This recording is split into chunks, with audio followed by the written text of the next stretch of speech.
السلام علیکم، welcome to blank shots. آج ہم موجود ہیں حضرت شعیب علیہ السلام کے علاقے مدین میں۔ یہ علاقہ مدینہ منورہ سے 850 کلومیٹر کے فاصلے پر گلف آف عقبہ کے کنارے واقع ہے۔ حضرت شعیب علیہ السلام اللہ کے برگزیدہ نبی تھے جن کو اہل مدین کی طرف مبعوث کیا گیا تھا، اور آپ کا زمانہ 2000 قبل مسیح کا ہے۔ اس علاقے کا موجودہ نام مغائر شعیب ہے اور یہ سعودی عرب کے صوبے تبوک کا حصہ ہے۔ اس وقت ہم میوزیم میں موجود ہیں جو کہ مغائر شعیب کے آثار قدیمہ کے ساتھ بنایا گیا ہے۔ سعودی عرب کے ویژن 2030 کے تحت اس علاقے کو ترقی دی جا رہی ہے اور بڑے پیمانے پر کھدائی کا کام کر کے نوادرات جمع کیے جا رہے ہیں، اور یہ علاقہ آج کل بین الاقوامی سیاحوں کی توجہ کا مرکز بن گیا ہے۔ قرآن مجید میں حضرت شعیب علیہ السلام اور ان کی قوم کا ذکر انتہائی تفصیل کے ساتھ موجود ہے۔ حضرت شعیب علیہ السلام اور حضرت موسیٰ علیہ السلام کا ایک ہی زمانہ ہے، اور دونوں کا ذکر قرآن مجید میں موجود ہے، جس میں حضرت موسیٰ علیہ السلام کا اپنے علاقے سے ہجرت کر کے شعیب علیہ السلام کے پاس آنا اور ان کے پاس 10 سال کام کرنے کا واقعہ تفصیل کے ساتھ موجود ہے۔ قرآن مجید کی سورہ اعراف میں مدین اور شعیب علیہ السلام کا ذکر ان الفاظ میں کیا گیا ہے۔ ترجمہ یہ ہے کہ اور مدین کی طرف ان کے بھائی شعیب کو بھیجا تو انہوں نے کہا، اے میری قوم، اللہ ہی کی عبادت کرو، اس کے سوا تمہارا کوئی معبود نہیں۔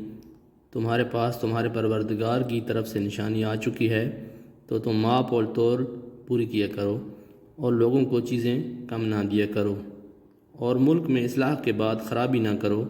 اگر تم صاحب ایمان ہو تو سمجھ لو کہ یہ تمہارے حق میں بہتر ہے، اور ہر راستے پر مت بیٹھا کرو کہ جو شخص خدا پر ایمان لاتا ہے تم اسے ڈراتے ہو اور رائے خدا سے روکتے ہو اور اس میں کجی ڈھونڈتے ہو، اور اس وقت کو یاد کرو جب تم لوگ تھوڑے تھے تو خدا نے تم کو جماعت کثیر کر دیا، اور دیکھ لو کہ خرابی کرنے والوں کا انجام کیسا ہوا۔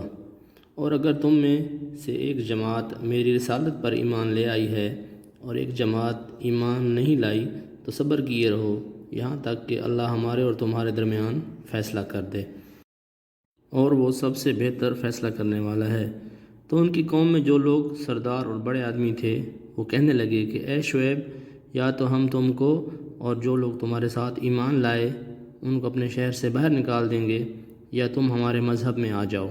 تو انہوں نے کہا کہ خواہ ہم تمہارے دین سے بیزار ہی ہوں تو بھی اگر ہم اس کے بعد کہ خدا ہمیں اس سے نجات بخش چکا ہے تمہارے مذہب میں لوٹ جائیں تو بے شک ہم نے خدا پر جھوٹ باندھا، اور ہمارے شایان شان نہیں کہ ہم اس میں لوٹ جائیں۔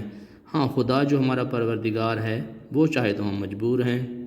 ہمارے پروردگار کا علم ہر چیز پر احاطہ کیے ہوئے ہے، ہمارا خدا پر بھروسہ ہے۔ اے پروردگار، ہم میں اور ہماری قوم میں انصاف کے ساتھ فیصلہ کر دے، اور تو سب سے بہتر فیصلہ کرنے والا ہے۔ تو ان کی قوم میں سردار لوگ جو کافر تھے کہنے لگے، بھائیو، اگر تم نے شعیب کی پیروی کی تو بے شک تم خسارے میں پڑ گئے۔ تو ان کو بھونچال نے آ پکڑا اور وہ اپنے گھروں میں اوندے پڑے رہ گئے۔ یہ لوگ جنہوں نے شعیب کی تکذیب کی تھی ایسے برباد ہوئے گویا کہ وہ ان میں کبھی آباد ہی نہیں ہوئے تھے۔ غرض جنہوں نے شعیب کو جھٹلایا وہ خسارے میں پڑ گئے۔ تو شعیب ان میں سے نکل آئے اور کہا کہ بھائیو، میں نے تم کو اپنے پروردگار کے پیغام پہنچا دیے اور تمہاری خیرخواہی کی تھی، تو میں کافروں پر عذاب نازل ہونے سے رنج و غم کیوں کروں؟ حضرت شعیب علیہ السلام کی قوم کے لوگ جسمانی طور پر انتہائی طاقتور تھے، جو کہ پہاڑوں کو کاٹ کر اپنے رہنے کے لیے گھر بناتے تھے۔ کھدائی کے دوران اب تک اس علاقے میں 16 کے قریب ایسی غاریں دریافت ہو گئی ہیں جو کہ انتہائی اچھی حالت میں موجود ہیں۔ یہاں آپ دیکھ سکتے ہیں کہ اندر سے کتنا زبردست تراشا گیا ہے، اور مکمل طور پر سارا سٹرکچر بالکل محفوظ حالت میں موجود ہے۔ قرآن مجید میں اس قوم کا ذکر سورہ اعراف میں تفصیلی طور پر موجود ہے۔ اس کے علاوہ مختلف سورہ میں فردن فردن ان کا ذکر کیا گیا ہے، جن میں سورہ قصص میں حضرت موسیٰ علیہ السلام کا واقعہ موجود ہے۔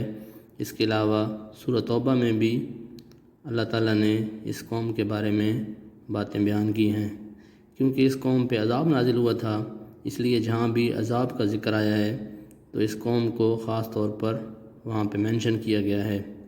تو اللہ پاک سے دعا ہے کہ اللہ پاک ہمیں ان تمام برائیوں سے محفوظ رکھے جس کی وجہ سے پچھلی قوموں پر عذاب نازل ہوئے۔ اس قوم کی بنیادی جو برائیاں تھیں وہ ناپ تول میں کمی اور لین دین میں خیانت کرنا تھا، جس کا ذکر قرآن مجید میں انتہائی تفصیل کے ساتھ کیا گیا ہے۔ جب اس قوم نے مستقل طور پر حضرت شعیب علیہ السلام کی نافرمانی کی اور ان کی دعوت کو قبول نہ کیا تو بیان کیا جاتا ہے کہ اللہ تعالیٰ نے 7 دن تک ان سے ہوا روک لی اور ان کو سخت گرمی پہنچی، جس کی وجہ سے نہ پانی ان کو فائدہ دیتا تھا اور نہ سایہ۔ درختوں کے جھنڈ میں داخل ہونا بھی ان کو مفید نہ ہوتا تھا، تو وہ اپنی آبادی سے جنگل کی طرف بھاگ کھڑے ہوئے۔ ایک بادل نے ان پر سایہ کیا تو وہ اس کے پیچھے جمع ہو گئے تاکہ اس سایہ سے سکون حاصل کر سکیں۔ جب وہ تمام اس کے نیچے جمع ہو گئے تو اللہ نے بادل کو حکم دیا تو وہ آگ کے انگارے اور شعلے برسانے لگا، جس سے زمین میں زلزلہ پیدا ہوا اور آسمان سے ان پر ایک سخت چیخ مسلط ہوئی اور ان کی روحیں جسموں سے الگ ہوئیں اور جسم تباہ و برباد ہو گئے۔ پس وہ اپنے گھروں میں اوندے کے اوندے پڑے رہ گئے۔ اللہ تعالیٰ فرماتے ہیں جنہوں نے شعیب کو جھٹلایا تھا گویا وہ ان میں آباد ہی نہیں ہوئے تھے۔ شعیب کو جھٹلانے والے ناکام و نامراد ہوئے اور اللہ تعالیٰ نے شعیب علیہ السلام اور ان پر ایمان لانے والوں کو نجات دی۔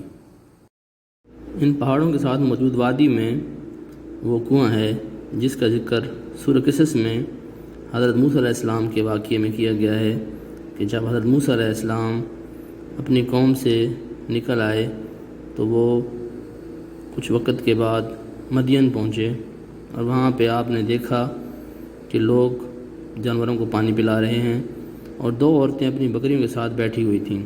آپ نے پوچھا تمہارا کیا مسئلہ ہے؟ دونوں نے کہا ہم اس وقت تک جانوروں کو پانی نہیں پلا سکتی یہاں تک کہ چرواہے چلے جائیں، جبکہ ہمارا والد بوڑھا ہے۔ حضرت موسیٰ علیہ السلام نے پوچھا کیا تمہارے قریب کوئی چشمہ ہے؟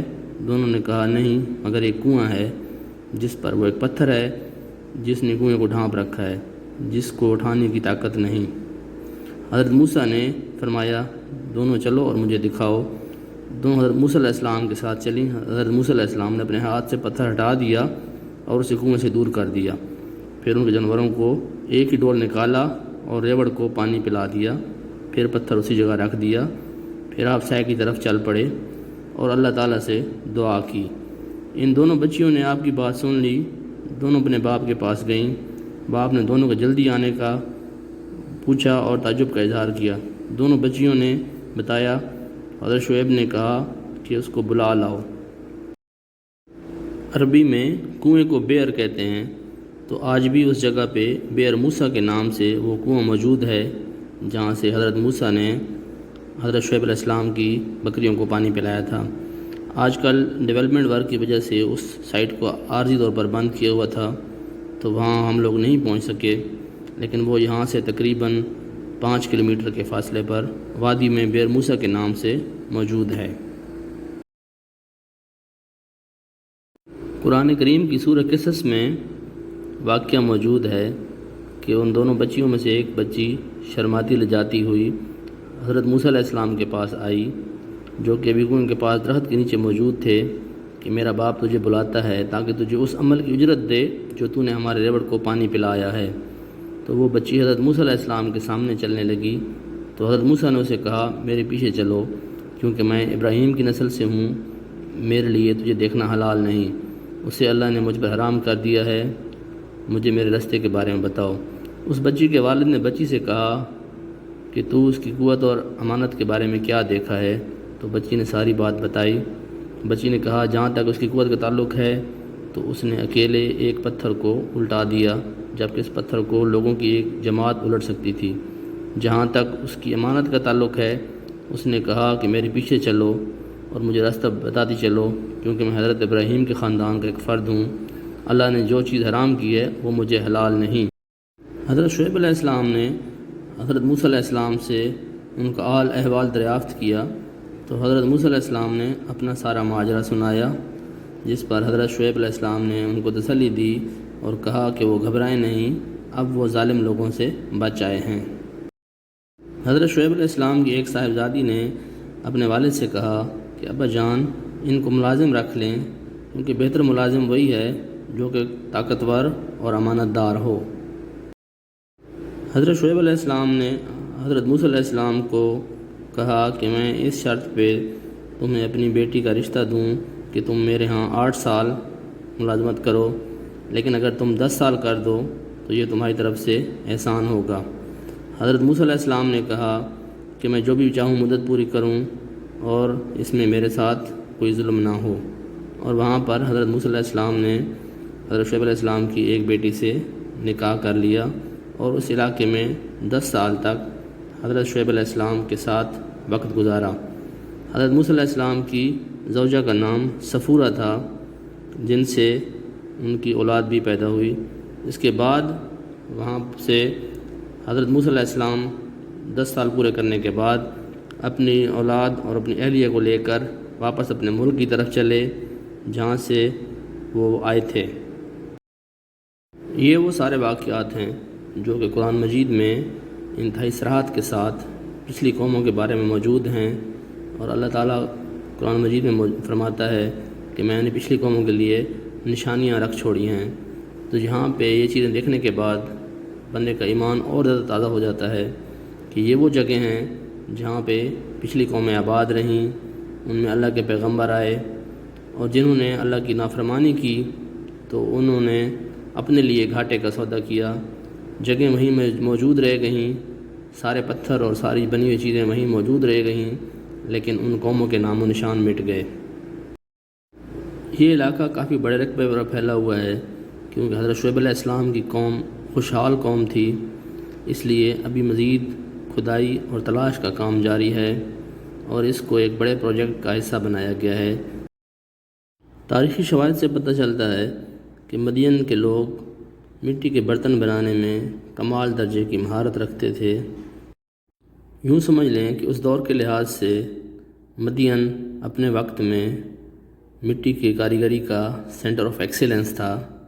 اسی وجہ سے ان لوگوں نے اللہ کے نبی شعیب علیہ السلام کی دعوت کو سنجیدگی سے نہیں لیا۔